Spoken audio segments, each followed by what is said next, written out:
বছর আমরা গাছের গোড়ায় পানি ঢেলে গাছের গোড়া নরম করেছি, সেই গাছের আগায় বসে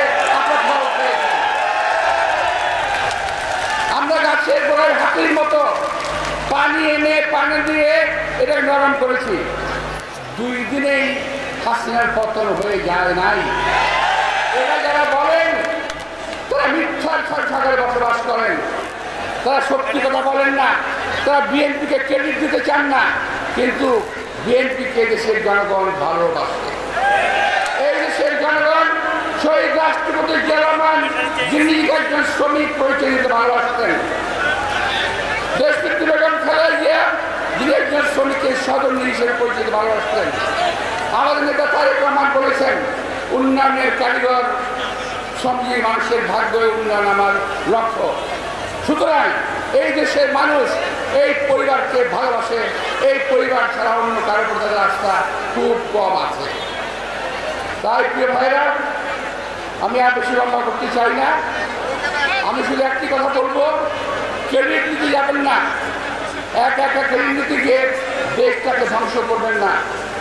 আমরা চাই সামনে বিএনপি সামনে কিন্তু দলের না, শুধু দেশের দুর্নীতি কিন্তু খুব মারাত্মকভাবে এগিয়ে আসছে। আমরা ফ্যাসিস্টদের বিরুদ্ধে কথা বলতে বলতে নিজেরাই ফ্যাসিস্ট হয়ে যাচ্ছে কিনা একটু খেয়াল রাখা দরকার। আমি যা বলেছি আমি আবারও বলছি যে ফ্যাসিস্ট তাড়াতে গিয়ে আমরা আবার ফ্যাসিস্ট হয়ে যাচ্ছে কিনা এটা খেয়াল রাখবে। আমরা বলতে কিন্তু বিএনপির কথা বলি নাই, সবার কথা বলছি। এক একজন এক এক কথা বলছে, কেউ কারোর কথা মানছে না। এই অনৈক্য দেশটাকে শেষ করে দেবে।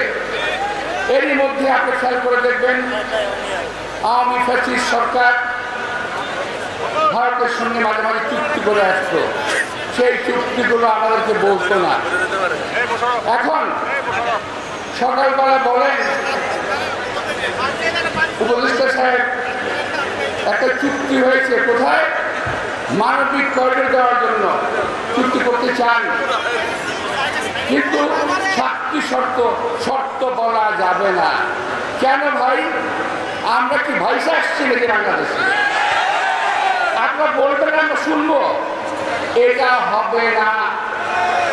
বাংলাদেশে এক সময় রক্ত গঙ্গা বইবে এমন কোন অবস্থা আপনারা তৈরি করবেন, এটা বাংলাদেশের লোক সহ্য করবে না।